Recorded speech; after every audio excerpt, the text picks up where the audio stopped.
వచ్చింది భగవద్గీత అన్నారు. యుద్ధం అయిపోయిన తర్వాత ప్రశాంతంగా నిర్మలంగా కూర్చుని మరి ఈ భగవద్గీత ప్రారంభంలోని ఈ రకంగా బ్రహ్మ విద్యను బోధించడం జరిగింది. మరి శాస్త్రాలన్నింటిలోనూ కూడా పూజలు, నోములు, వ్రతాలు, యజ్ఞాలు, ఇలా పారాయణలు ఎన్నెన్నో చెప్పారు కదా. శాస్త్రాల్లో బోళ్ళని చదివేమో విన్నాం. మీరు అవేమి చెప్పకుండా దేవుడు లోపల ఉన్నాడు, నువ్వు మనసుని లోపలికి తిప్పుకుని అభ్యాసం చేసినట్లయితే నువ్వు దేవుడు అయిపోతావు అంటే మొత్తం అంతా బ్రహ్మములోనే సృష్టి ఏర్పడింది. ఆ బ్రహ్మములోనే మనుగడ సాగించింది, తిరిగి ఆ బ్రహ్మంలోనే కలిసిపోతుంది. అంటే నేను ఆ బ్రహ్మమునే, నీవు కూడా ఆ బ్రహ్మమే. నీ శరీరాన్ని కాదు, నీవు కూడా శరీరానివి కాదు. నీ శరీరాన్ని నువ్వు అనుకున్నావు, నేను కాదనుకుంటున్నాను. అంటే నేను ఎలాగైతే శరీరం కంటే వేరుగా ఉన్నానని తెలుసుకున్నాను, నీవు కూడా అలాగే తెలుసుకో అని చెప్పాడండి భగవద్గీత. చాలా అంతే కదా. అయితే యుద్ధం అంతా అయిన తర్వాత దీనికి కలిగినటువంటి సందేహం ఏంటండి? ఇప్పుడు శాస్త్రాలు చదువుతుంటే ఇందాక కూడా చూడండి, మనం మధ్యాహ్నం ఎవరు అన్నారు కదా, మరి ఆ పూజలు, నోములు, తీర్థయాత్రలు, ఆ స్నానాలు, చంజలి అన్నీ కూడా శాస్త్రాలు చెప్పినాయి కదా. అతి మాదిరిగానే ఈయనకి కూడా అలాంటి సందేశమే వచ్చింది. దానిని సరి చేయడానికి మళ్ళీ రెండోసారి ఉత్తరగీత ఈ పూజలు అంటే ఏమిటో, నోములు అంటే ఏంటో, ఇలాగ ఎందుకు కల్పించారో దేవుణ్ణి, ఇలాగ ఎందుకు ఆరాధన చేయవలసి వచ్చిందో, దీనివల్ల ఎంతటి పుణ్యమో అనేటువంటి విషయాన్ని ఉత్తరగీతలో బాగా స్పష్టంగా చెప్పారు. అంటే ఉత్తరగీతకి భగవద్గీతకి మధ్యలో జరిగినటువంటి యుద్ధాన్ని కూడా మనం చాలా సార్లు అంతరార్థంగా చెప్పుకోవడం జరిగింది. మనలో ఉండేటటువంటి గుణాలను లైన్ చేసుకోవడమే అని చాలా చాలా సార్లు చెప్పుకోవడం అవుతుంది. అంటే బయట ఏదైనా ఒక యజ్ఞం కానీ, ఒక పూజ కానీ మన ఇంట్లోనే పెట్టుకుని పూజ చేసినాం అనుకుంటే పత్రి అది పెట్టి ఎలాగైతే పూజ చేద్దామో అట్టి మాదిరిగా లోపల ఉన్నటువంటి దేవుడికి ఎలా పూజించాలి, ఆ రకమైనటువంటి పూజా విధానాన్ని మనకి భగవద్గీతలో చెప్పడం జరిగింది. దాన్ని ఆంతర్యాగమని, ఆంతర్యజ్ఞమని చెప్పడం జరిగింది. ఇందులో సమర్పించవలసినటువంటి ఏమిటంటే గుణాలు, సంస్కారాలని, స్వభావాలని బహిర్ముఖంగా శరీరం నేను అనేటువంటి ఏ ఏ భావాలు అయితే ఉన్నాయో ఆయా భావాలే మనం దేవుడు అవనవడం లేదు. అందుచేత వాటిని ఎలాగ లోపలికి తిప్పి వాటిని నిర్మూలించాలో దానికి సంబంధించినటువంటి క్రియలన్నీ చెప్పడం జరిగింది. వాటినే యుద్ధం కింద చూపించడం జరిగింది. కనుక అది యుద్ధం అంటే ఏమిటి అనేది మనం చాలా సార్లు విన్నాం కనుక ఇంక ఎక్కువ చెప్పుకోకలేదు. ఆ రకంగా యుద్ధం అయిన తర్వాత ఇతనికి ఉన్నటువంటి ఈ సందేహాలు నివృత్తి చేయడం కోసం మనకి ఇందులోని కొన్ని శ్లోకాలని ప్రతి వ్యక్తి కూడా కంఠస్థం చేసుకోవాల్సినటువంటి శ్లోకాలు ఎన్నో ఉన్నాయండి ఉత్తరగీతలో. భగవద్గీతలో కూడా ఉన్నాయి, కానీ ఉత్తరగీతలో ఇంకా చూడండి, యుద్ధానికి వెళ్ళేటటువంటి ఆయుధాలు పెట్టుకుని వెళ్తారు కదా, ఇది బ్రహ్మాస్త్రం, ఇది వారణాస్త్రం, ఇది వాయువ్యాస్త్రం, అలాంటి అస్త్రాలన్నీ ఉత్తరగీతలో. ఇటువంటి ఏడుపుని మనం నోట్ చేసుకుని కంఠస్థం చేసామనుకోండి, వాటి అర్థాలు మనం చాలా స్పష్టంగా తెలుసుకుంటే అది మనకు ఈ సందేహం వచ్చినప్పుడు అవి మన సందేహాన్ని నివృత్తి చేయగలిగితే ఇతరుల సందేహాలను కూడా నివృత్తి చేయగలిగేటటువంటి సామర్థ్యాన్ని ఈ శ్లోకాలలో ఉంది. ఇవన్నీ మనం పారాయణ చేసుకుంటూ 3 అధ్యాయాలు చెప్పుకుని వచ్చేసినామే. ఇంకా 4వ అధ్యాయం ఉంది. 4వ అధ్యాయం అంతా బోధించే బాధ అంతా ఓంకారం గురించి. ఇప్పుడు దాకా మన ప్రారంభంలోనే ఏం చెప్పాడండి? దేవుడు అంటే బ్రహ్మం, బ్రహ్మం గురించి కదా. ఆ బ్రహ్మమే అవిద్య ఉపాధిగా ఉన్నటువంటి బ్రహ్మమునకు జీవుడు అని పేరు చెప్పారండి శాస్త్రాలు. అదే బ్రహ్మము మాయ ఉపాధిగా ఉంటే ఆ బ్రహ్మంకి ఏం కదండి? ఇక్కడ మాయ ఉపాధిగా కలిగినటువంటి ఈశ్వరుడు బ్రహ్మమును పరమాత్మ అన్నారు. అవిద్య ఉపాధిగా కలిగిన బ్రహ్మమును జీవుడు ప్రత్యేగాత్మ అన్నారు. అంటే అవిద్యతో కూడిన ప్రత్యేగాత్మ జీవుడు అవుతాడు, మాయతో కూడిన పరమాత్మ ఈశ్వరుడు అవుతాడు. అంటే ఇప్పుడు పరమాత్మ మాయతో కలవాలి, అలా కలిసినప్పుడు ఈశ్వరుడు అవుతాడు. అంటే భార్య భర్తలు ఎప్పుడవుతారు? వాళ్ళిద్దరూ కలిసినప్పుడు ఎలాగవుతారు? అట్టి మాదిరిగా మాయతో పరమాత్మ కలవాలి, జత కట్టాలి. అప్పుడు ఈశ్వరుడు అవుతాడు. అట్టి మాదిరిగా ఈ సృష్టి యావత్తు సమిష్టి అంతా ఈశ్వరుడు చేత సృష్టించబడింది.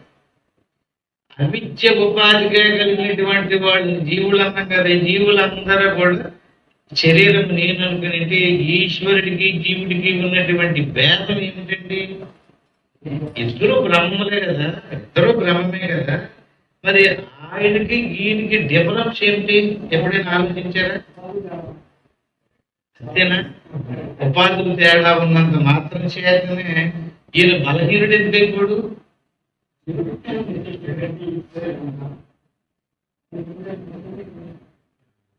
ఇక్కడ ఉపాధి తేడా. మాయ స్వచ్ఛమైంది, శుద్ధమైంది. అవిద్య శుద్ధమైంది కాదు, మలినమైంది. మలినమైనటువంటి అవిద్యను శుద్ధం చెయ్యటానికే శాస్త్రం. ఒకటే మాట. ఎలాగ ఈశ్వరుడు ఉపాధిగా ధరించినటువంటి మాయ శుద్ధమైంది, అత్యంత నిర్మలమైనటువంటిది, స్వచ్ఛమైంది. అవిద్య అత్యంత మలినమైంది. అంతే తేడా. అంచేత మనము కూడా మన అవిద్యను కనుక శుద్ధం చేసుకుంటే ఈశ్వరుడికి ఏ శక్తులైతే ఉన్నాయో ఆ శక్తులన్నీ జీవుడికి వస్తాయి. రెండోది, ఆ అవిద్యనే ఓడగొట్టుకుంటే అది బ్రహ్మం అవుతాడు. ఈశ్వరుడు ఎప్పుడు అవుతాడంటే అండి, అవిద్యను శుద్ధం చెయ్యాలి. అప్పుడు అవిద్యలో ఉండేటువంటి మాలిన్యం పోతే అది మాయ అయిపోతుంది. ఎప్పుడు మాయ అయిపోయిందో అప్పుడు ఈశ్వరుడికి ఉండేటటువంటి శక్తులన్నీ జీవుడికి కూడా వచ్చాయి. కానీ మా ఉపాధిని ఓడగొట్టేసుకుంటే చూడండి, రెండు ఉపాయాలు మనకి శాస్త్రాలు చెప్తుంది. శుద్ధమన్నా చేసుకో, లేదా నిర్మూలనం అన్నా చేసే. నిర్మూలనం చేసిస్తే శుద్ధం చేసిన తర్వాతే నిర్మూలనం చేయాలి. శుద్ధం అవ్వకుండా అసలు లోపలికి వెళ్ళరాదు కదా, వీడికి తెలియాలి కదా. శుద్ధం చేయడానికే కర్మ ఉపాసన. కర్మ ఉపాసనలు ఉన్నాయి కదా, అవన్నీ శుద్ధం చేయడానికే. శుద్ధమైన తర్వాత ఏ ప్రయాణంలో వెళ్తే నిర్మూలనం అవుతుంది? అవిద్యను కూడా దాటిపోవాలి కదా, అవిద్యను వదిలేయాలి. అవిద్యను వదిలేసినప్పుడు ఇంక జనన మరణాలు లేవు, అతనికి మోక్షం పొందుతాడు. అంటే అవిద్య ఉపాధిగా ఉన్నాడు. ఆ ఉన్నటువంటి ఏ ఉపాధి అయితే ఉందో అది మలినమైపోయింది. మలినమైపోయి ఉండడం వల్ల సమస్యలతో చిక్కుకున్నాడు. అందువల్ల ఇతను కర్మ ఫలాలను అనుభవిస్తున్నాడు. ఆయనేమో కర్మలకి, ఈయన చేసే కర్మలకు ఆయన ఫలితాన్ని ఇస్తున్నాడు. ఆయన అనుభవింప చేస్తున్నాడు, ఈయన అనుభవిస్తున్నాడు. ఈ ఇద్దరికి డిఫరెన్స్ ఏంటంటే ఇప్పుడు చెప్పండి, ఈశ్వరుడికి జీవుడికి.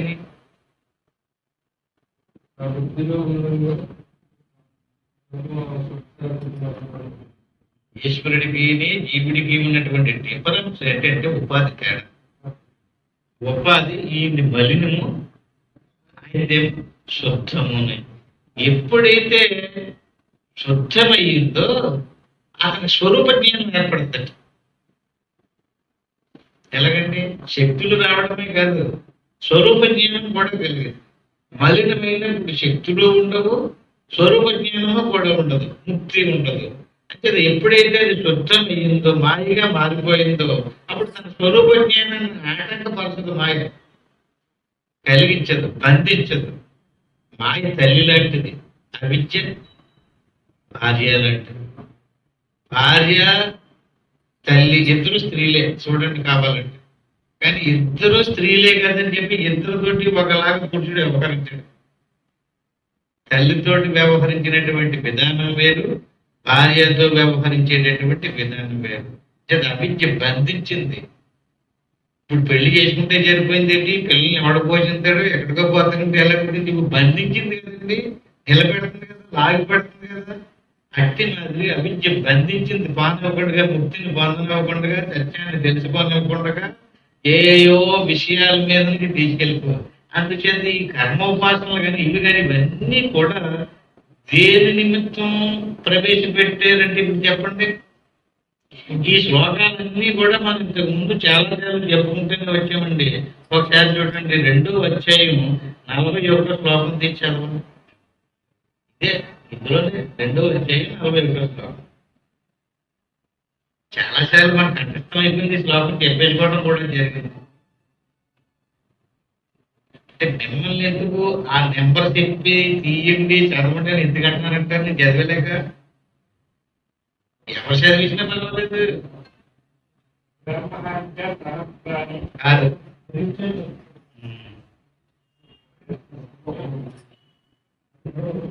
వాళ్ళు నేను చదివేస్తున్నాను, మీరు చదివితే లేట్ అయిపోతుంది. ఏమిటండి రీచ్ అనుకోవడం? సరే సరే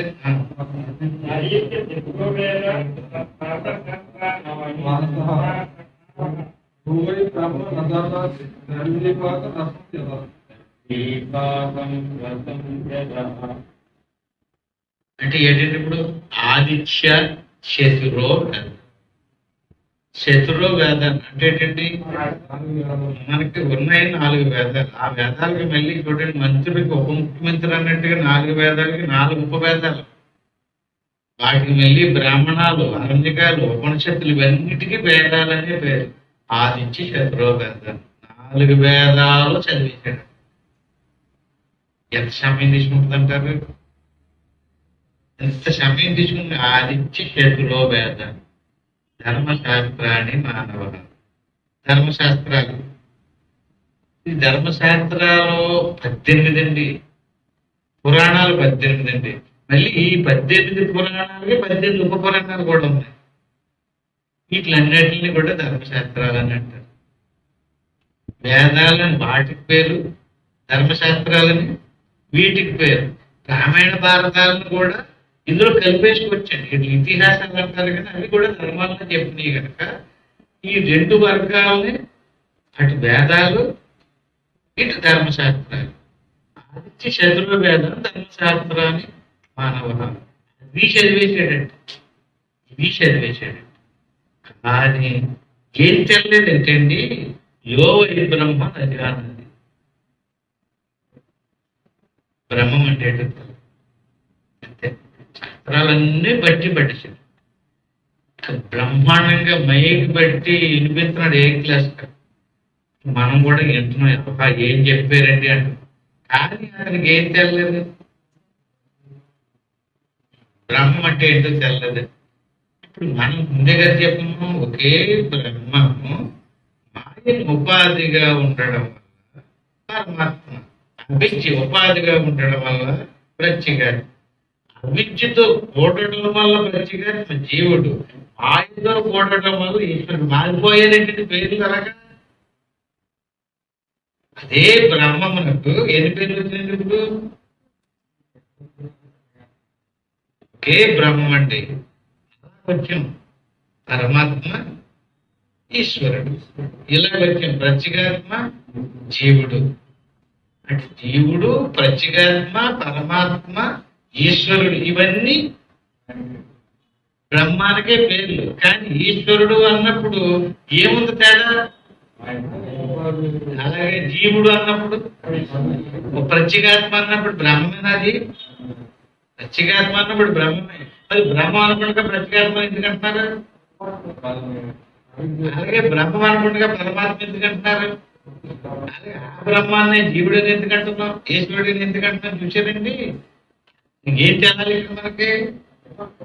పదాన్ని వాడినప్పుడు ఆ పదాన్ని ఇప్పుడు గజము అన్నారనుకోండి, ఏనుగు అంతే తెలిసింది మనకు. దాని అర్థమా? ఇక్కడ బ్రహ్మం అన్నప్పుడు దాని అర్థం ఎలా తెలియలేదో అనుభవపూర్వకంగా గజం అంటే గజం. జం అంటే ఏంటండి? చాలా చెప్తున్నాం. జం అంటే పుట్టడం, గా అంటే గతించడం. గజేంద్ర మోక్షం కథ చెప్తారు కదా, ఆ గజేంద్ర మోక్షంలో ఎవరంటే ఏనుగు. ఇప్పుడు చెప్పండి, ఎవరతను? పుట్టి చచ్చేవాడు. ఇప్పుడు ఇక్కడ కూర్చున్న వాళ్ళందరూ ఎవరండి? ఏనుగులే. వీళ్ళందరూ కూడా ఏనుగులే. ఇప్పుడు ఈయనకి ఎంతమంది భార్యలు అయ్యారో తెలిసండి ఇప్పటికి? ఎంతమంది కాదు, ఎన్ని కలపాల నుంచి పుట్టుకొస్తున్నాడంటే వచ్చిన ప్రతిసారి ఏదో భార్య తగిలించుకుని వస్తున్నాడు. ఆ భార్యకి ప్రతి జన్మలోని ఒక్కోసారి ఒక్కోటింటికి 10 మంది 15 మంది పిల్లలు కానీ వచ్చాడు. వాళ్ళందరినీ మళ్ళీ వదిలేసి మళ్ళీ ఈ శరీరం తగిలించుకుని ఇక్కడ మళ్ళీ పిల్లల్ని కలిగించాడు, ఇక్కడ మళ్ళీ భార్యనే తగిలించుకున్నాడు. భార్య భర్తను తగిలించుకుంది, భర్త భార్య తగిలించుకుంది. ఎప్పటి నుంచి పరంపర. ఎంతమంది భార్యలు, ఎంతమంది భర్తలు, ఎంతమంది పిల్లలు ఆ కథలో స్పష్టంగా చెప్పారండి. ఎంతమంది అండి? 10 లక్షల కోట్లు. లక్ష అంటే ఎంతండి? 1 లక్ష ఎంత? 8,000, 100,000. అలాంటి 10 లక్షల, 10 లక్షలు అంటే 10 లక్షల కోట్లు భార్యలు. సమన్వయం కుదురుతుందా మీకు? మరి బుద్ధిగా చెప్పేసేటంటే ఇదేంటి మా బుద్ధి ఉంది వీడికి అసలు ఎవరికి? అంతమందిని ఒకేసారి తీసుకొచ్చి పెడితే భూమండలం మీద చోటు ఉంటుందా? వర్షాగా నుంచోబెట్టేసారు అనుకోండి, అసలు భూగోళం మీద ఎక్కడైనా నుంచోడానికి చోటు ఉంటుందా? ఇప్పుడు మన ప్రపంచ జనాభా ఎంత ఉంది? ఎంత? మొన్నటి దాకా 400 కోట్లు అన్నారు, ఇప్పుడు 600 కోట్లు అంటున్నారు. అంటే వందల మీదే ఉంది, లక్షల మీదకి వెళ్ళలేదు.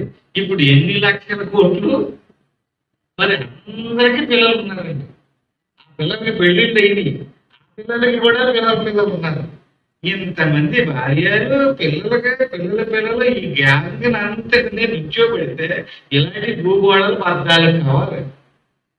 మరి కథ చెబుతున్నారు, ఇనిసిపోతున్నాం. వివరణ లేదు, విచారం లేదు. అంటే జీవుడికే పేరండి. ఏదో సాక్షాత్తు ఎవరండి? దేవుడే. ఇలా వచ్చాడు అనుకోండి, ఇలా పుట్టి చచ్చి తిరుగుతా ఉంటాడు. ఆయన ఎవరు పట్టుకున్నారండి? చూడండి, ఎందులో పట్టుకుందండి? ఎందులోకి దిగింది? అదొకటే దిగలేదు, మొత్తం అది అంతా తీసుకెళ్ళి చెరువులో దిగిందండి. ఎంత ఉండాలండి ఆ మడుగు కదా. అందులో ఏనుగుని మొసలు పట్టేసి. మొసలు అంటే ఏంటండి? మాయ. ప్రతి వ్యక్తి మాయలో ఉన్నది. ఎంత బోధించుకుంటున్నాం అండి, ఎన్ని సంవత్సరాల బట్టి చెప్పుకుంటున్నాం. వదలండి బాబు, ఇటేపుకి తిరగండి అంటుంటే ఇన్నంతసేపు నిజమేనండి అంటున్నాడు. ఇలా ఓం అనేటప్పుడు పరిగెట్టేస్తున్నారు. ఎవరు పట్టుకెళ్ళి ఎంత గట్టిగా పట్టుకుందో చూడండి. ఏంటి పట్టుకుంటే? మొసలే. ప్రతి ఒక్కడో ముసలి చేత బంధించబడి ఉన్నాడు. ముసలు పట్టుకునే ఉంది, ఇతను వల్ల అవుతులేదు. ఎలాగ దాన్ని ఎలాగోలా జయించాలనే ఎన్ని పూజలు చేస్తున్నాడండి, ఎన్ని దేవాలయాలు తిరుగుతున్నాడు, ఎన్ని తీర్థయాత్రలు చేస్తున్నాడు. ఏమన్నా ఎక్కడైనా కొంచెం పట్టు సడలించిందండి? ఎన్ని సంవత్సరాలు దెబ్బలాడిందండి మొదలుతోటి బాసడి గారు? వర్షం తినడానికంటే నా అర్థం ఉండాలా? లేకుండా ఎంతసేపు బతుకుతాడండి? 10,000 సంవత్సరాలు తిండి తినకుండా అందుడు అలా దెబ్బలాడుతూ కూర్చుంటుంది. దానికి తిండి లేదు, దీనికి తిండి లేదు, అలా దెబ్బలాడుతుంటే ఎలా బతుకుతాయి అసలు? మరి కథని మనం కథలాగా చెప్పేస్తే అబ్బబ్బా ఏమి చెప్పాడు తప్పట్లు కొట్టి ఏళ్ళు చేశారనుకోండి, దానివల్ల ఏ ప్రయోజనం ఉండదు. ఏంటి? ఎందుకని అర్థం తెలలేని పిచ్చి వ్యర్థం. అదే మాట చెప్పాడు. ధర్మశాస్త్రాన్ని మానవ. ఎలా తెలిసింది అతనికి? ఈ శ్లోకాన్ని ఇలా చదవాలి, ఈ మంత్రాన్ని ఈ స్వరంతో ఇలా చదవాలి, ఈ కథ ఇలా చెప్పింది, ఈ కథ ఇలా చెప్పింది. ఏం తెలుసు? మన కథలు చదువుకున్నాం, రామాయణాలు, భారతాలు, భాగవతాలు మంచిదే. చదివినప్పుడు మనకి ఏం జరుగుతుందండి? అటు వల్ల అందులో ఎంతో మంచివాడు ఉంటాడు. ఆవిడ ఎంత మంచివాడండి, ఆవిడ ఎంత మంచిదండి, ఆయన ఎంత దుర్మార్గుడండి అని ఆ మంచివాడి గురించి చెడ్డవాడి గురించి మనం చదువుకున్నాం. ఇప్పుడు ఎవరైనా ఏదైనా ఆ మంచి ఆ చెడ్డ చేసినటువంటి వ్యక్తుల పేరు చెప్పిన అబ్బా అతను ఫలానా ఎంత దుర్మార్గుడండి అంటున్నాం. అలాగే అందులో మంచి వ్యక్తిని ఎంత మంచివాడండి అంటున్నాం. ఇప్పుడు ఇక్కడ సరే చరిత్ర మనకు చెప్తుందండి, మనకి ఏంటి వాళ్ళ గురించి మనకు తెలిసిందండి. అతను చాలా మంచివాడు, నీకేంటి? అది చాలా చెడ్డ. దాన్ని మన వైపుకి తీసుకోవాలి. అతను ఎలాగైతే మంచిగా నడుచుకున్నాడో అలాగే మనము కూడా మంచిగా నడుచుకుంటే దానివల్ల మనకి మంచి ఉంటుంది అనేటువంటి అభిప్రాయం ఆ కథను ప్రవేశపెట్టారండి. ఇతను తీసుకోవడం, కథే చదువుతాడు, కథనే తీసుకుంటాడు. ఇతనికి ఏంటి లాభం? ఇతనికి ఏమైనా లాభం ఉంటుందా దానివల్ల? ఏం ప్రయోజనం ఉంటే అలా వినడం వల్ల? అది ఘటత్వం అయిపోదు. ఓహో అంటూ చెప్తాడు, అందరినీ కూడా ఏనమంటాడు, చదువుకోమంటాడు, ప్రతిరోజు చదువుకోమంటాడు. మంచి జరిగింది, ఎందుకంటే ఈ మంచి మంచి శాస్త్రాలు కదా. అంతవరకైనా ఇతను తీసుకోడా? ఆ రకంగా ఎవడైతే చేశాడో ఆ పెద్ద మనిషిని శాస్త్రం ఏముందంటే అండి, యో వై బ్రహ్మ నజానాతి. ఈ కథలకు కానీ, ఈ పురాణాలకు కానీ, వేదాలకు కానీ, ఈ ధర్మశాస్త్రాలకు కానీ పరమాత్మ ఏమిటండి? దేవుని తెలుసుకోవడం. ఇదే సారం. ఈ శాస్త్రాల యొక్క, ఈ క్రియల యొక్క సారం ఏంటంటే దేవుడిని తెలుసుకోవడం. ఎంత దేవుడిని తెలుసుకునేటటువంటి శక్తి మనిషికే ఉంది. మనిషి జన్మలోకి వచ్చినటువంటి వాడు దేవుడిని తెలుసుకోవాలి. ఆ దేవుడు అంటే ఎక్కడున్నాడో, ఎలా ఉన్నాడో తెలుసుకోవాలి. ఆ దేవుడు అందరికీ ఆత్మగా ఉన్నాడు. ఈ రకంగా తెలుసుకోలేదు. మరి ఏం తెలుసుకున్నాడు? ఆయన తెలుసుకున్నాడు, ఆయన తెలుసుకున్నాడు, ధర్మశాస్త్రాలు తెలుసుకున్నాడు, వేదాలు తెలుసుకున్నాడు. కానీ యోవై బ్రహ్మ నజానాతి, దేవుడి గురించి తెలుసుకోలేదు, ఆత్మ గురించి తెలుసుకోలేదు, పరమాత్మ గురించి తెలుసుకోలేదు. దాన్ని ఎలాగ ప్రవేశించాలో, ఎలా ధ్యానించాలో, దానివల్ల వచ్చే ప్రయోజనం ఏంటో కూడా తెలుసు. శాస్త్రాలన్నీ తెలుసు. అటువంటి వ్యక్తిని ఏమని పేరెట్టాడంటే అండి, కృష్ణ పరమాత్మ గర్వి అంటే గరిటె అని పేరు పెట్టాడు. గరిటె ఎలాగైతే పాకంలో పెట్టి తిప్పుతామో అన్నిటిలోనే ఉపయోగిస్తారట. కానీ దేనికి సంబంధించినటువంటి పాక పురుషుని గరిటె తెలుసుకోలేదట. అంటే మన దగ్గర గరిటి ఈ పాక రసం కదా, ఇతను కూడా అలాంటి గరిటి లాంటి ఈ పద్యాలు, శ్లోకాలు, శాస్త్రాలు, కథలు, ధర్మశాస్త్రాలు, ఇతిహాసాలు, పురాణాలు, వేదాలు ఇవన్నీ చదివాడు. కానీ దేనిని తెలుసుకోవడం కోసం ఈ శాస్త్రాలు ప్రవేశపెట్టారో దాన్ని తెలుసుకోలేదు. ఇక్కడ శాస్త్రాలు అలా పక్కన ఉంచుదాము. ఇంకా క్రియల్లోకి వస్తాం. క్రియలు ఏంటంటే దాని కింద 43వ శ్లోకం. కిందకు వచ్చారనుకోండి, ఇప్పుడు 41 కాదు, 43. ఇంకా ఇంకో శ్లోకం ఉంది కానీ అది అక్కర్లేదు. ఈ క్రియల గురించి చెప్పినటువంటి శ్లోకం ఏంటంటే అనంత కర్మ శోషించు. మన దేశంలో, మన మతంలో ఎన్ని రకాల పూజలు ఉన్నాయండి? ఎన్ని రకాలు, ఎంతమంది దేవుళ్ళు ఉన్నారు? ఒక్కో దేవుడి నిమిత్తం అనేక రకాల పూజలు, యజ్ఞాలు, యాగాలు, నోములు, వ్రతాలు, దీక్షలు, తపాలు, ఎన్ని రకాలండి. ఈ అన్నిటిని కూడా ఒక నియమంతో, ఒక దీక్షతో, ఒక శుద్ధంగా చేయాలి కదా. అనంత కర్మ శౌశంచ. శౌచం అంటే స్నానం చేయడం, శుభ్రంగా ఉండడం, అంటే పూజా పునస్కారాలు చేయడం. అనంత కర్మ శౌశంచ జపయజ్ఞ తదైవ. అలాగే జపాలు, దండల జపం, మాలలో మంత్రాన్ని తీసుకుని లెక్కలు కట్టుకుంటారు కదా, జపాలు. జప యజ్ఞ తదైవశ. ఈ రకంగా యజ్ఞాలు ఎన్ని చేశారండి ఇప్పటికి? నేను మేము 130 యజ్ఞాలు చేసామండి అన్నారు అనుకోండి. మీరు 130 చేసినా, 1000 చేసినా, లక్షలు చేసినా, పూజలు చేసినా, యజ్ఞాలు చేసినా, యాగాలు చేసినా, ఇవన్నీ కూడా అనంత కర్మ శౌచించారు. ఈయన 150 చెప్పలేదండి, అనంతంగా చేశాడు అంటున్నాడండి. మనం అనంతంగా ఎన్ని చేసేయలేదు. మనం పుట్టిన కాడి నుంచి లెక్క వేసుకుంటే ఎన్ని చేసుకుంటాం? ఈ పూజలు, ఈ యజ్ఞాలు అవి కూడా ఎంతో పవిత్రంగా, పరిశుద్ధంగా ఎన్ని చేసుకుంటాం? ఎన్నిసార్లు దేవాలయాలకు వెళ్ళి ఉంటాం? అనంత కర్మ శవశంచ జపయజ్ఞ తదైవశ. తీర్థయాత్ర అంతా మనం కాశీ ఏమాత్రం సార్లు వెళ్ళి ఉంటారు?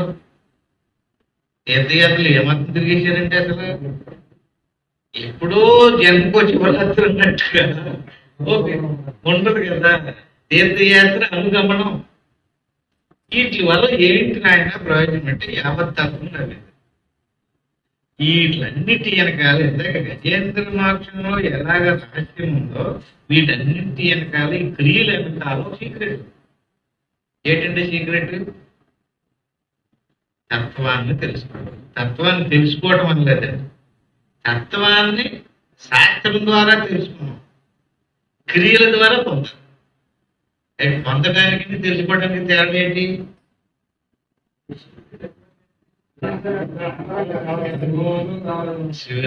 చూసారండి, ఇక్కడ చక్కగా చెప్పాడు చూడండి. అదే శ్లోకంతో సరిపెట్టకుండా అక్కడ చెప్పింది ఏంటంటే శాస్త్రాల ద్వారా తెలియాలి, దాని అర్థాలు తెలియాలి. ఆ రకంగా శాస్త్రాలు చదివిన వల్ల బ్రహ్మం అంటే ఏంటో తెలిసింది. తెలియకపోతే అతను గరికే. ఇక్కడ తెలియటం కాదండి, అనుభవించాలి. ఈ క్రియ ద్వారా, ఈ పూజ ద్వారా, ఈ యజ్ఞం ద్వారా, ఈ యాగం ద్వారా, ఈ వ్రతం ద్వారా సత్యాన్ని, తత్వాన్ని పొందాలి. పొందలేదనుకోండి, ఎంతవరకు పొందలేదో అంతవరకు మళ్ళీ చేస్తానంటారు. కట్టే అలా ఎన్నాళ్ళగా పొందేదాకా, తెలుసుకునేదాకా కాదు, తెలుసుకునేదాకా చదవాలి. తెలుసుకున్నాకనా అక్కడ ఉన్నాడు, తెలుసుకునేదాకా చదవాలి. తెలుసుకున్నాకనా చదవట్లేదు. ఎందుకని? తెలిసిపోయింది కదా. ఇక్కడ ఎప్పుడు దాకా చేయాలి?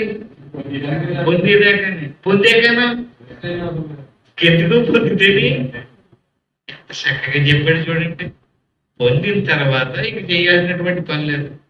అలాగే తెలిసిన తర్వాత చదవాల్సిన పని లేదు. ఎంతవరకు నీకు తెలలేదు అంతవరకు శాస్త్రాన్ని వదిలిపెట్టు. ఎంతవరకు నువ్వు పొందలేదో అంతవరకు చూడండి. మన పౌర్ణనాడు అనుకున్నాం మనం ఏదో ఉపనిషత్తులోని, ఎంతవరకు ఎంతకాలం ఇలా ధ్యానం చేయాలని అడిగితే ఏమని చెప్పాడండి? నీకు ఎప్పటిదాకా శరీరం తెలుస్తుందో అప్పుడు దాకా ధ్యానం చేస్తూ ఉంటారు. నీకు శరీరం ఉందని తెలుస్తుందా? అయితే ధ్యానం అనుకోండి. శరీరం తెలిసేదాకా ధ్యానం మాకు. ఎప్పుడు నీ శరీరం తెలుస్తలేదు కదా, నీకు ధ్యానం ఎందుకు? శరీరం దాచేదాకానే ఇప్పుడు మన పాఠంలోకి వద్దామండి. ఆ శరీరాన్ని ఎలా దాటాలో ఓంకారంతో బోధించాడండి. ఇప్పుడు 4 అధ్యాయులు చెప్పి బోధని ఈ రకంగా ఇంక సందేహాలకు తాగులేదండి. ఈ పూజలు, యజ్ఞాలు, నోములు, వ్రతాలు అన్నీ కూడా ఏ యథామాం ప్రపంచంతే తాను తదేవ భజమ్యం ఒక్కొక్కడు గొప్ప రకం, ఒక్కొక్కడు గొప్ప రకం అభిరుచి. అందుచేత అందరినీ ఉద్ధరించాలనేటువంటి ఉద్దేశంతో మహత్తులు అనేక రకాల విభాగాలను ఏర్పాటు చేశారు. అంచేత మీరు ఏ విభాగాన్ని పట్టుకున్నా కూడా పర్వాలేదు. అందుకనే మన మతంలో అనేక దేవుళ్ళు, అనేక రకాల ఆరాధనలు ఉన్నాయి, మార్గాలు ఉన్నాయి. మరి మిగతా మతాలు ఉన్నటువంటి ఒకటే దేవుడు. మన దాంట్లో ఎంతమంది దేవుళ్ళు, ఎన్ని మార్గాలు, ఎన్ని ఉపాసనలు అండి. వాళ్ళతో ఇన్ని ఉపాసనలు లేవు, ఇన్ని మార్గాలు లేవు, ఇంతమంది దేవుళ్ళు కూడా లేవు. అనుకుని వాళ్ళేమంటున్నారు, దేవుడేమో ఒకడు కదా, ఇన్ని రకాలుగా పెట్టేది కన్నాళ్ళు తెల్లలేదు. వీళ్ళందరూ బొమ్మలు పట్టుకుని విగ్రహం ఆరాధన చేస్తారు. ఈ విగ్రహాల వెనకాలన్నటువంటి సీక్రెట్ ఏంటంటే ఇప్పుడు చెప్పండి. ఈ అన్నింటి వెనకాల ఒక రహస్యం ఉంది. ప్రతి దాని వెనకాల దాన్ని అంతరార్థం అంటారు. ఎంతవరకు అంతరార్థం తెలియలేదో అంతవరకు తత్వం తెలియబడదు, సత్యం తెలియబడదు. ఎప్పుడైతే సత్యం తెలియబడుతుందో మరుగు తెలియబడుతుందో, ఓహో ఇదా అంటాడు. ఇంతకీ నేను ఇదా, అయ్యో నేను ఇంకా ఏదో అనుకుంటున్నాను. ఒక్కసారి మనం చూడండి, శరీరం నేనని జ్ఞానాలు పట్టాను. యుగాల నుంచి ఎన్నో చేయాలి శరీరం వచ్చింది, శరీరం నేనని అంటున్నాను. ఒక్కసారి శరీరాన్ని పరిశీలించి చూడండి. శరీరం ఒక ముసుగు, ఒక ఆలయం, ఒక ఆవరణం. ఇప్పుడు శరీరంలోని లోపల గుండెలో నొప్పి వస్తుంది అనుకోండి, ఒక గుండె నొప్పి వస్తుంది అనుకోండి అంటాడండి. అంటాడండి ఆపేచ్చు కదా. దేన్ని? నొప్పిని ఓర్చుకోవాలి తప్ప ఆఫ్ చేయడానికి ఎందుకు శాస్త్రం చూడండి. ఏ కిడ్నీలోనూ, ఏ లివర్లోనూ, లేదా గుండెల్లోనూ ఈ నొప్పి వచ్చింది అనుకోండి, దాన్ని ఓడ్చుకోవాలి, ఇంకా బాధ ఎక్కువ పడితే ఏడ్చుకోవాలి తప్ప ఇది చేతులు చూడండి. ఏం తెలిసింది ఇక్కడ శరీరం గురించి? నీకు శరీరం బాగున్నంత సేపు ఉపయోగించుకోవడం తప్ప అందులో ఏ పాపలు వచ్చినా సరే, ఏ ఇబ్బంది పెట్టినా సరే నువ్వేమీ చేయలేవు. ఏమర్థమైంది? నేను ఏదైనా చేయగలనంటాడు. ఏది చేయగలంటే ఏమీ లేదు చేతులు. అతను అలాగా బాధ పెట్టేస్తుంటే కూర్చుని ఏడాలంతే. ఆ రకంగా శరీరం బాగున్నంతసేపు శరీరాన్ని ఉపయోగించుకుంటాడు. ఆ నొప్పి ఎక్కువైపోయిందండి, ఆ గుండు కొట్టుకోవడం ఆగిపోయిందండి. అప్పుడు ఏం చేస్తాడు? దాన్ని వదిలేస్తాడు. విషయాన్ని అది పనికిరావట్లేదని పరికరాన్ని వదిలేసి మళ్ళీ ఇంకో పరికరాన్ని పట్టుకోవడానికి పోతాడంతే. అంతేనా? ఇరిగిపోయింది, కర్ర ఇరిగిపోయింది, ఆవులు మెలుపుతున్నాడు, ఇంకో కర్ర కోసం వెళ్తాడు. అతి మాదిరి ఇంకో శరీరం కోసం పోవాలి. మరి అంత స్పష్టంగా తెలిసి వచ్చేటప్పుడు శరీరం నేనంటాడు ఏంటంటే శరీరం కాదు, శరీరం కంటే వేరేగా ఉన్నాడు. శరీరం లోపల ప్రాణమయ కోశం ఉంది, దానికి లోపల మనోమయ కోశం ఉంది, దానికి లోపల విజ్ఞానమయ కోశం ఉంది. ఈ ప్రాణమయ కోశము, మనోమయ కోశము, విజ్ఞానమయ కోశం, ఈ మూడింటిని సూక్ష్మ శరీరం అంటారు. ఈ సూక్ష్మ శరీరం ఈ స్థూల శరీరంలో నుంచి బయటకు వెళ్ళిపోతుంది. శరీరంలో ఉన్నటువంటి ఈ పరికరాలు సరిగ్గా పని చేయలేనప్పుడు బయటకు పోతుంది. ఊపిరితిత్తులు ఉన్నాయి, గుండె ఉంది, లివర్ ఉంది, కిడ్నీ ఉంది, అన్ని సజావుగా సక్రమంగా పనిచేయాలి. అది ఎలా పనిచేస్తున్నాయి కూడా అంటారు. జాగ్రత్తగా పని చేయించే విధానము కూడా మనకు తెలుసు. అవి పనిచేసినంతసేపు మనం బాగుంటాం అంతే. అవి ఏ తేడా వచ్చినా మనం లేవు. ఏమర్థమైంది శరీరం గురించి? శరీరంలో ఉండేటువంటి పరికరాలని పని చేయించడం లేదు, అదే చేసుకుంటుంది. అంతేనా? పుట్టిన దగ్గర నుంచి ఇప్పుడు దాకా దాని పని అదే చేసుకుంటుంది. దానికి మనం ఏమైనా క్షేమతలకాన్ని తెలప చేస్తున్నామా? ఏదన్నా ఏమీ చేయటం లేదు. ఆకలి వేసినప్పుడు ఆహారం వేస్తున్నామో, దప్పుగా వేసినప్పుడు నీళ్లు పోతున్నాం తప్ప శరీరాన్ని మనం ఉపయోగించుకుంటున్నాం, కానీ శరీరాన్ని ఏ మార్పు చేయలేదు. దాని అంతటా అదే రక్షించుకుంటుంది. దాన్ని అంతటా రక్షించుకునేటటువంటి నాలెడ్జ్ దానికి ఉంది. ఆ మార్పు ఇప్పుడు ఇక్కడ మనం అలా వెళ్ళొద్దు, ఇంత కూడా సరిపెట్టుకుందాం. ఈ రకంగా శరీరం లోపల ప్రాణమయ కోశం, మనోమయ కోశం, విజ్ఞానమయ కోశం అంటే స్థూలంగా స్థూల శరీరం, ఇది కోశం. అన్నమయ కోశం అన్నారు, లోపల సూక్ష్మ శరీరం. దీని స్థూల శరీరం, సూక్ష్మ శరీరం. లోపల ఇంకొక శరీరం ఉంది, కారణ శరీరం అంటారు. మనం ప్రతిసారి గుర్తు చేసుకునే శాస్త్రంలోకి వెళ్తాం. కారణ శరీరం అంటే ఏంటండి? ఏటి తెలియతాను దాన్ని చెప్పాడు చూసాడండి. శాస్త్రాలు చదివాడు, దేవుడి గురించి తెలియదు. అట్టి మాదిరిగా జీవితం అంతా గడిపేశాడు, ఆడి గురించి తెలియదు. ఏమి తెలాలి ఇప్పుడు ఇక్కడ? దేవుడి గురించి తెలియాలి, నీ గురించి తెలియాలి. శాస్త్రం రెండు విషయాలే చెప్పింది. భగవద్గీత అంతా చూడండి, అర్జునుడి గురించి చెప్పింది, కృష్ణుడి గురించి చెప్పాడు. అంతేనా? అలాగే ఇక్కడ ఉన్నటువంటి రాజులు వీళ్ళందరూ కూడా అంతే. ఇదంతా ఉపాధులు అన్నీ కూడా అలా వస్తున్నాయి పోతున్నాయి. ఉపాధుల లోపల ఉన్నటువంటి వాడు నేను ఎలాగా, నువ్వు అలాగే, నేను నువ్వు ఎలాగా, వాళ్ళ లోపల ఉన్నవాడు కూడా అలాగే. అందరూ ఒకటే, కానీ బయటికి మాత్రం ఒకటి కాదు. వేరు వేరు కర్మలు చేసుకుని ఆయా కర్మఫలాలు అనిపించడానికి వేరు వేరు క్షేత్రాలు నిర్మించుకుని వచ్చారు. క్షేత్రాలు ఒకటి కాదు, క్షేత్రాలు విభిన్న రూపాలతో, విభిన్నమైనటువంటి గుణాలతో, విభిన్నమైనటువంటి సంస్కారాలతోనూ వాసనలతోనూ శరీరాలు తగ్గించుకుని వచ్చారు. ఆ లోపల మూలంలో ఉండేటువంటి వస్తువు ఉంది కదా, దానికి భేదం లేదు. అది బ్రహ్మం అందరిలోనే ఉంది. అటువంటి ఆత్మస్వరూపం దగ్గరికి వెళ్ళాలి. దాన్ని నేను అన్నాడు. నేను అనడం ఏంటి? అదే మన స్వరూపం అని చెప్పాడే. మనం కూడా ఆ శాస్త్రాన్ని నమ్మి అవునంటూ నిజమేనంటూ అన్నారు. అదే కదా గురువు గారు ఉపదేశించినటువంటి ఉపదేశం. మొట్టమొదటి శ్లోకం అంటే ఏంటండి?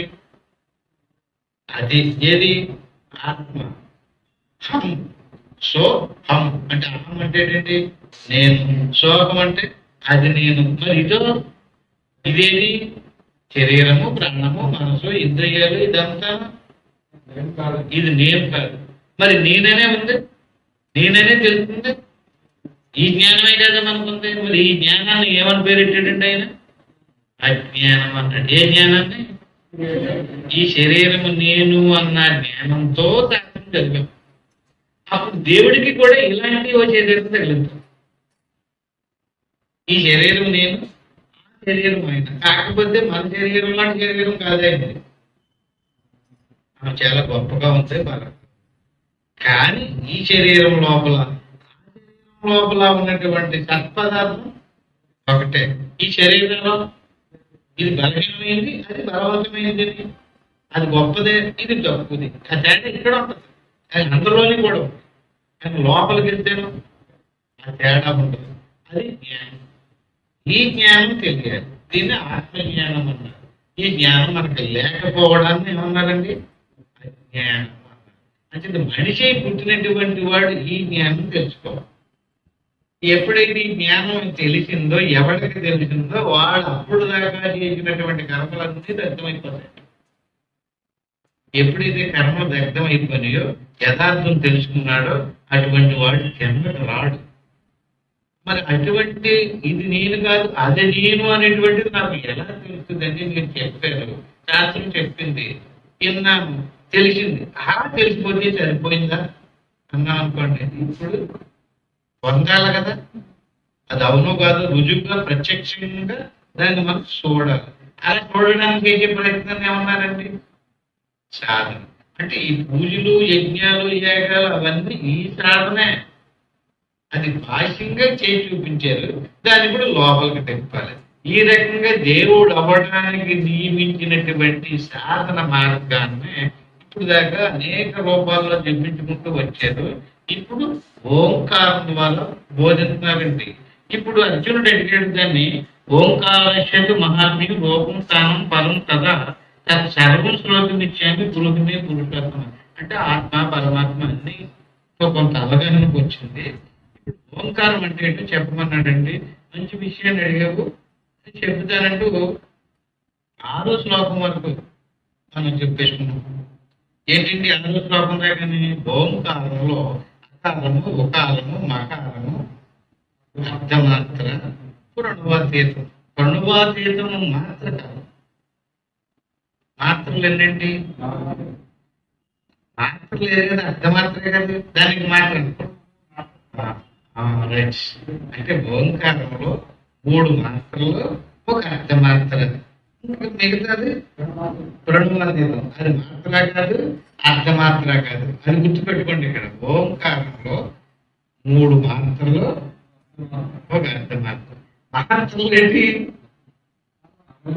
చూసి అది చాలా చెప్పినాం కదా. మాత్రలు అంటే అటు పేరు చెప్పారండి. అకారము, ఉకారము, మకారము, అర్ధమాత్ర, ప్రణవాతీతం.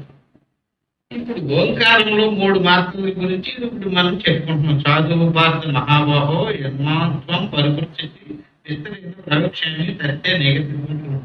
అంటే ఈ 4వ అధ్యాయం ఓంకారం గురించి బోధిస్తుంది. వివరంగా చెప్పుదాను, దాని అర్థం గమనించు. ఎందుకంటే మనం సహజంగా ఓంకారం గురించి చెప్పడం ఏంటంటే, ఓంకారం అంటే ఓంకారమే కదా. ఓం అంటే అదే కదా, ఓం అంటే అంటున్నాం కదా. దాని గురించి ఈయన అడగటం ఏంటి? ఈయన ఏదో పెద్ద చేట భారతం కింద చెప్పడం ఏంటంటే, అసలు ఓంకారం అంటే ఓమే కదా, దాంట్లో ఏదైనా రహస్యం సీక్రెట్ ఉందా చూడండి. అది గురించి అతి మందిని ఇందాక మనం చెప్పుకొని చూసారంటే కథ. ఒక ఓంకారానికి ఎంత స్టోరీ ఉంటే కథకి ఎంత రహస్యం ఉంటుందండి. ఇంకా మన మహర్షులు కనిపెట్టింది. సరే, ఓంకారం గురించి వెళ్దామండి. ఈ ఓంకారంలో ఏ దేనికి దేనికి మాత్ర అని పేరు. ఇప్పుడు ఇందాక ఈయన అన్నారు కదా, మాత్ర అంటే సమయం. ఎంత సమయానికి మాత్ర అని పేరు? మళ్ళీ ఇంకోసారి చూద్దాం. అకారం, ఇది ఒక మాత్ర అంటే. ఓకారం, ఇది ఆకారము, అది మాత్ర కాదు, అది దీర్ఘపదం అయిపోయింది కదా. అకారము, ఓకారం, ఊకారము, అది మాత్ర కాదు. పొట్టి అక్షరాలు అన్నమాట. దీర్ఘం లేకుండా పొట్టి అక్షరాలకి మాత్ర అని పేరు. అంటే పొట్టి అక్షరాలు పలికే సమయాన్ని ఎంత పెట్టిందో అంత సమయానికి మాత్ర అని పేరు. గుర్తుపెట్టుకోండి. అకారం అంటే పొట్టి అక్షరాన్ని పలికేటటువంటి సమయానికి మాత్ర. ఇప్పుడు ఓంకారంలో ఎన్ని మాత్రల సమయం? 3 మాత్రలున్నర. గుర్తుంది కదా. అకారము, ఉకారము, మకారం 3 పొట్టి అక్షరాలే. ఇప్పుడు అర్థమాట. ఓకే సరే. ఇప్పుడు చెప్తున్నానండి. పృథ్వగ్నిశ్చ ఋగ్వేదో ఊరుచ్యేవ పితామహ అకారేతులయం ప్రాప్తే ప్రథమే ప్రణవాంశకే. మనం ఇప్పుడు నోటితోటి ఓంకారాన్ని ఒకసారి ఉచ్చారణ చేశాం. మొత్తం అయిపోయింది. శాఖమన్నామా లేదు కదా. ఎన్ని మాత్రలైంది? మొత్తం అయిపోయింది. ప్రణవాంశం దగ్గర కూడా అయిపోయింది. అయిపోయింది. మొత్తం అంతా అయిపోయింది. అలా అయిపోయినప్పుడు అకారాన్ని దాటామా, ఉకారాన్ని కూడా దాటామా, నకారాన్ని కూడా దాటేమా. మొత్తం మొత్తం ప్రణవాంశం అయిపోయింది కదా. అంటే బ్రహ్మం అయిపోయింది కదా. శరీరం అయిపోయింది. ఆ బ్రహ్మం అయిపోవాలి. ఏమేమి పోతే బ్రహ్మం అవుతాడో చెప్తున్నానండి. అకారం అంటే ఏంటో చెప్తున్నానండి. పృథ్వీ, అగ్ని, ఋగ్వేదము, ఊర్చేవ పితామహ. ఈ భూమిని సృష్టించినటువంటి పితామహుడు అంటే ఎవరండి? బ్రహ్మదేవుడు. అకారేతు లయం ప్రాప్తే. అకారం దాటినప్పుడు బ్రహ్మదేవుడు పడిపోతాడు. ఇది బ్రహ్మపీఠం. పృథ్వీ స్థానం. పృథ్వీకి స్థానం ఏదండి? వాసన గ్రహించలేడు. భూమిని దాటినటువంటి సంకేతం ఏంటంటే అండి, వాసనని గ్రహించలేడు. ఇది బ్రహ్మపీఠం. ఋగ్వేదము. ఋగ్వేదం పారాయణ అయిపోయిందట. వేదం వెళ్ళి ఆ పుస్తకం చదవక్కర్లేదండి. ఓంకారంలో ఒక్క అకారాన్ని లయం ప్రాప్తే. అకారం లయమయ్యేదాకా ఎలా తెలిసిందండి మనకి? అంటే స్థూల శరీరం పడిపోయేదాకా. స్థూల శరీరం జడమైపోయిందండి. స్థూల శరీరాన్ని దాటేమండి. ఎప్పుడైతే స్థూల శరీరం దాటేమో అప్పుడు ఇంకొక సంకేతం అగ్నిశ్య. నోటిలో ఉష్ణం ఉంటుందండి. ఎప్పుడైతే మీరు ఒక విషయం చూడండి, నీటిని మంట పెట్టేమనుకోండి, కొండలో పోసి నీరు ఏమవుతుంది? అట్టి మాదిరిగా నోట్లో తడి. మీకు అదే ఆన్సర్ చూసుకుంట కావాలని. సాధనలో కూర్చున్నప్పుడు నోట్లో పూర్తిగా తడి ఆరిపోయింది అనుకోండి, అగ్ని ఆవిరి తయారైపోయింది. అగ్ని తయారైపోయింది. ఆ లాలాజలాన్ని అంతటి ఇంకింప చేసేసింది అనమాట. స్థూల శరీరాన్ని ఎలా జీవింపచేస్తుందంటే అండి, మన శరీరంలోని ఆ పై అంగడి అంటాం కదా.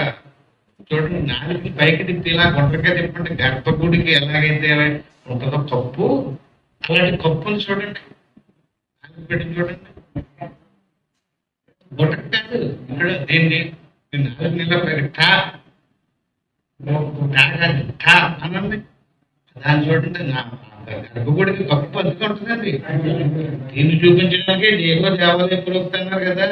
దేవుడు నిర్మించిన స్థాపించిన కాడ దేవాలయం కాడ మంటపం ఉంటుందండి. దేవుడు ఉన్న కాడ విషయం ఎప్పుడన్నా గుడి వెళ్ళొచ్చేయడం మీద ముహూర్తం. అదే కప్పు ఎలా ఉంటుంది? ఇలా హ్యాపీగా సమానంగా మండపంలాగా ఉండదు. డబ్బులో ఉంటుంది కదా, అది చూడండి. డబ్బ ఇక్కడే ఉంది. గర్భగుడి కప్పు. కప్పు అదే. ఇదే పిరమిడ్. పిరమిడ్ ఆకారంలో కప్పు భగవంతుడు నిర్మించేటండి. అందుకే దీన్ని దేవాలయం అన్నారండి. ఇందులో దేవుడు ఉన్నాడండి. చూడండి, దేవుడి దగ్గరికి ప్రయాణం, మార్గం, యాత్ర చేతనం. సాధనలో కూర్చుని దేవుడిలో లయమయ్యేదాకా చేసే ప్రయాణానికి యాత్ర అని పేరండి. కాశ్యాం మరణాముక్తి. యాత్ర పూర్తి చేసి కాశీలోకి వెళ్ళాడు అనుకుంటే చచ్చిపోతాడండి. ఎవడో చచ్చిపోతున్నాడు అందరూ వచ్చేస్తుంటే కాశీ వెళ్ళినోడికి ముక్తి వచ్చేది కదా, ఈ రావట్లేదు వీడికి వచ్చింది. ఇలా వెళ్ళాలండి. ఇప్పుడు యాత్రకు అయ్యి మొదలు పెట్టాం, ఒక్కొక్క ఘట్టాన్ని దాటుకుంటూ వెళ్తున్నాయి. ఈ రకంగా అకార్యకు లైన్ ప్రాప్తి ఏమేమి పోయినాయండి? పృథ్వీ, అగ్నిశ్య, ఋగ్వేదో, భూరిచ్యేవో పితామహ. ఇప్పుడు మనం గాయత్రి మంత్రాన్ని చదివేటప్పుడు ఓం భూ అంటాం. భూ అనేటువంటి వ్యాపారం, బ్రహ్మదేవుడు ఆకారం. ఈ రకంగా ఒక్క భాగం, ఇది బ్రహ్మపీఠం అంటాం. ఎప్పుడైతే ఈ బ్రహ్మపీఠాన్ని దాటేమో భూలోకాన్ని దాటేసినట్టు. భూలోకము అంటాం కదండి. ఒక్కసారి ఆలోచించండి, భూలోకాన్ని శరీరంతో దాటండి, దాటలేం. ఈ శరీరంతో విమానం మీద వెళ్ళామనుకోండి, ఎంత దూరం వెళ్ళగలము, ఎంతకాలం ఉండగలదో ఆకలి తట్టుకుని శరీరం. ఇలా వెళ్ళామనుకోండి, ఎక్కడ శరీరం జడమైందో, ఇక్కడ నోట్లో ఉన్నటువంటి నీరు ఆవిరైపోయిందో, అప్పుడు భూలోకాన్ని దాటినట్టు. భూ అనేటువంటి వ్యాధుల కింద దాటినట్టు, పృథ్వీని దాటినట్టు, ఋగ్వేదాన్ని పారాయణం చేసినట్టు. గురుచే పితామహ, ఇదంతా బ్రహ్మదేవుడి పరిపాలన. ఇప్పుడు ఈ భూలోకం మన భారతదేశం ఉందండి, ఇక్కడ ఒక పరిపాలనలో ఉన్నాడండి. ఈ బార్డర్ దాటితే ఇంకో దేశం ఇంకొక పరిపాలనలోకి వెళ్ళిపోతాం కదండి. ఇప్పుడు ఈ భూలోకం బార్డర్ దాటేమనుకోండి, ఎప్పుడు ఇంకొకటి పరిపాలనలోకి పోతామండి. ఆ పరిపాలన విష్ణుమూర్తిది.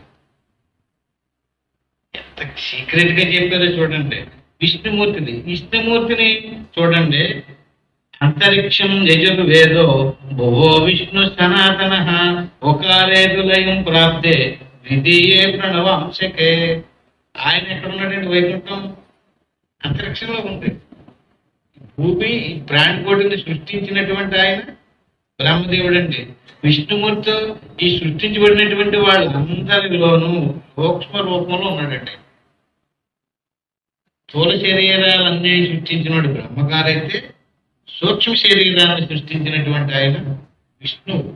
ఇప్పుడు అంతరిక్షం యజుర్వేదం, అంతరిక్షాన్ని దాటినట్టు, యజుర్వేదాన్ని పారాయణం చేసినట్టు, భూ భువో అనేటువంటి వ్యాహృతిని దాటినట్టు, విష్ణు సనాతన స్వరూపమైనటువంటి విష్ణు పీఠం ఇది, విష్ణు పరిపాలన, విష్ణు లోకం, విష్ణుమూర్తి యొక్క బాధ్యత ఇదంతానే. ఉకారేతులయం ప్రాప్తే ద్వితీయే ప్రణవాంశకే. ఒక్క ఓంకారంలో నేను అందరూ తగులుకున్నారండి. అంచేత ఉకారము దాటేటప్పటికి విష్ణు పీఠాన్ని కూడా దాటేసి జౌ సూర్యశామ వేదస్య స్వరతేవ మహేశ్వర మకారేతులయం ప్రాప్తే తృతీయే ప్రణవాంశకే. స్థూలం దాటామండి, సూక్ష్మం దాటామండి. మూడోది ఏంటండి? కారణ శరీరం. కారణ శరీరం సృష్టించిన ఆయన ఈశ్వరుడు, మహేశ్వరుడు. ఈ కారణ శరీరం మనలో ప్రవేశపెట్టడం వల్లే, కారణ శరీరం ఉండడం వల్లే మనం ఎవరమని తెలుసుకోలేదు. ఎలాగా? కారణ శరీరం వల్లే మన స్వరూపం మనకు తెలియలేదు. మన స్వరూపం మనకు తెలియకపోవటం వల్ల బ్రహ్మగారి శరీరాన్ని మనం అంటాం. అర్థమైందండి? ఇప్పుడు మన స్వరూపం స్వయంగా ప్రత్యేకాత్మ స్వరూపం. ప్రత్యేకాత్మ స్వరూపం కనపడనివ్వకుండా మరుగుపరిచి కారణ శరీరాన్ని ప్రవేశపెట్టాడండి. దానివల్ల ఏమైందంటే మనకి స్థూల శరీరం మన గురించి మనకు తెలియలేదు. అప్పుడు స్థూల శరీరం సూక్ష్మ శరీరం కాపాడుతుంది. సూక్ష్మ శరీరం చేత కాపాడబడే స్థూల శరీరాన్ని నేను అని పొరపాటు పడుతుంది. దాంతో మన గురించి తెలియకపోవడం మొదటి తప్పు. ఇంకొకటి ఆస్తిని మనదనుకోవటం రెండో తప్పు. చూడండి, మనకి ఉపనిషత్తులు 108 జ్ఞానాన్ని బోధించేటటువంటి ఈశావాస్యం ఎదగం సర్వం ఇంత జగత్యాం జగత్తు. ఈ జగత్తంతా ఎవడు సృష్టించాడండి? ఈశ్వరుడికి. మనకి ఎలాగైతే మనసు, బుద్ధి, అహంకారము ఉన్నాయో ఈశ్వరుడు కూడా అలాగండి. ఆయన సమిష్టి. ఆయనకి ఈయనకి తేడా ఏంటండి? ఇద్దరు ఒకటే.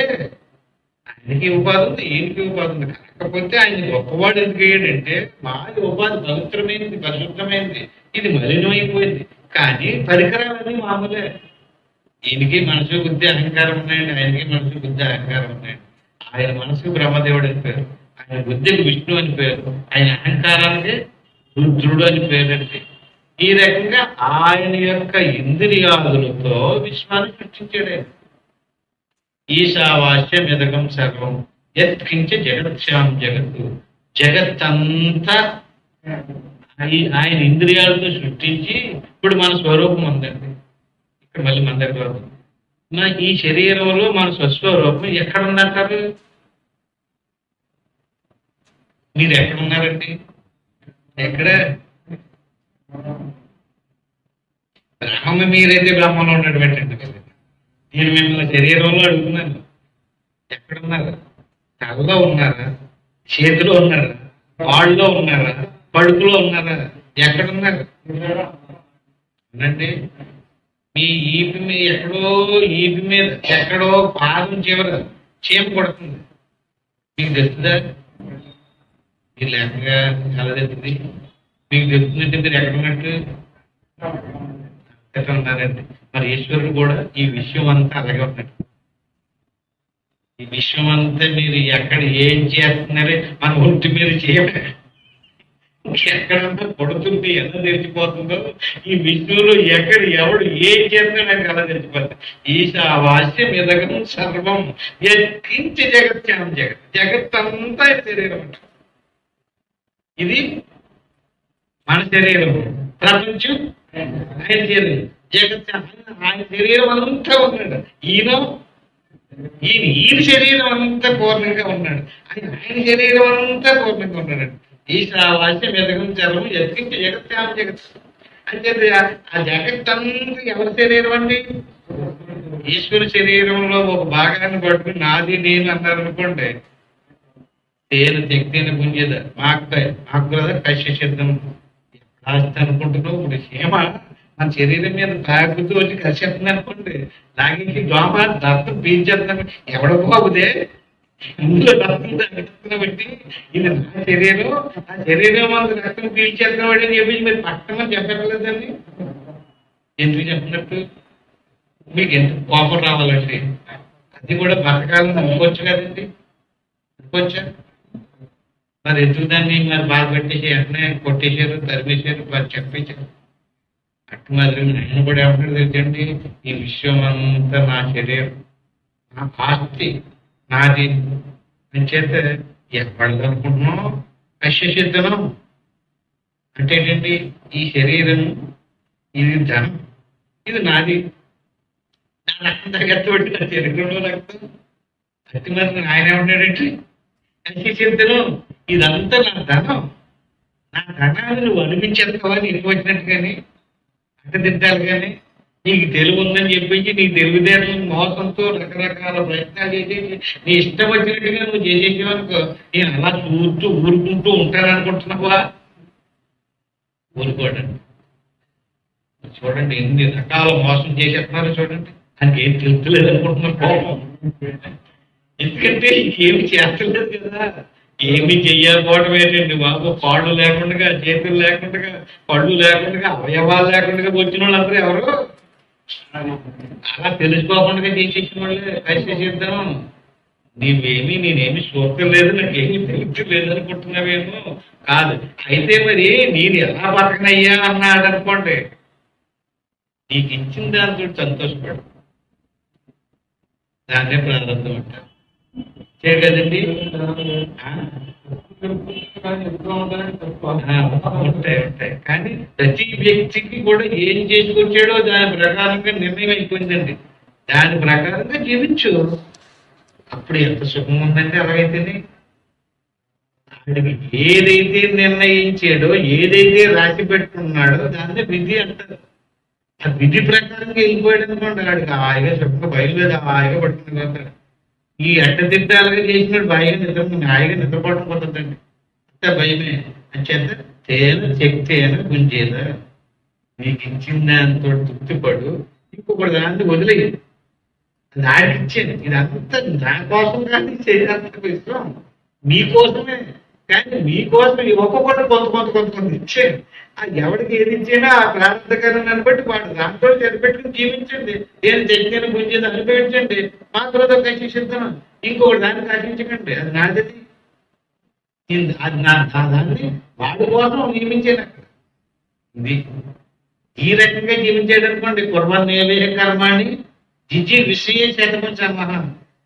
కుర్వన్నేవేహ కర్మాన్ని ఎలాగ ఎక్కడ చేయగలమండి, మేము ఎక్కడ బతకగలమండి అని అంటే కుర్వన్నేవేహ కర్మాన్ని కర్మ చేస్తే అంటుకుపోద్ది అంటున్నారు కదా. అంటే ఆయన ఏమన్నా తెచ్చండి, ఇప్పుడు నేను చెప్పిన క్లూ ప్రకారంగా నువ్వు జీవించినట్లయితే నీ కర్మ అంటుకోదంటాడు. కుర్వన్నేవేహ కర్మాన్ని ఎప్పుడు దాకా అంటుకోదు. జిజి విషయ శతకం సమాహ. నీవు 100 సంవత్సరాల్లో కూడా కనిపెట్టుకోవాలి. 100 ఏళ్ళు బతుకుతాను, ఈ 100 సంవత్సరాల్లోనే ఎప్పుడు అడ్డుపోద్దు అనుకుంటావేమో. 100 సంవత్సరాలు బతికినా సరే, 100 సంవత్సరాలు కర్మ చేసినా సరే నీకు కర్మ అంటుకో. ఏమంతైనా ఏదో నా కర్మ లిప్యతేనదే, నువ్వు కర్మ చేత బంధించబడవు. అంటే నేను నియమించినటువంటి నియమం ప్రకారంగా నువ్వు దారి తప్పుతావు.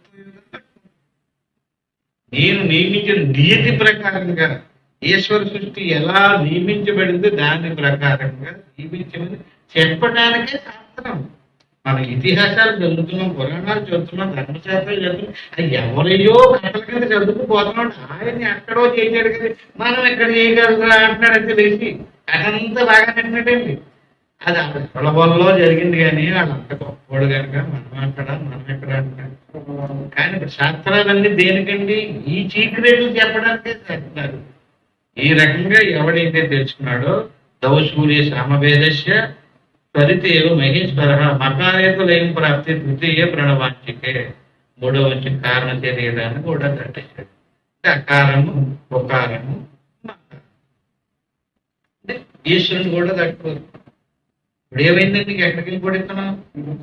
కేవలం స్వస్వరూపంగా ఓపెన్ అయింది. తురీయం అంటారు.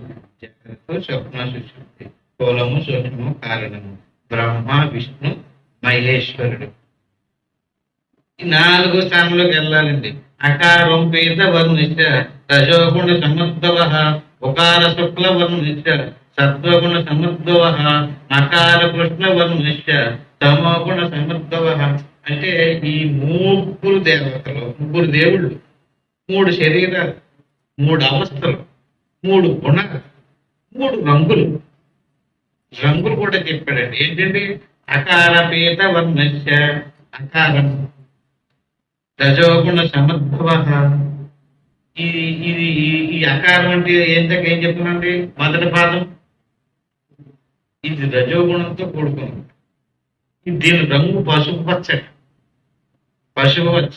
ఉకార శుక్ల వర్ణిష్ట సత్వగుణ సముద్భవ, ఉకార సత్వగుణం, అకార కృష్ణ వర్ణిష్ట నలుపు, తమోగుణ సముద్భవ. సత్వగుణం తెలుపు, రజోగుణం పసుపు, తమోగుణం నలుపు.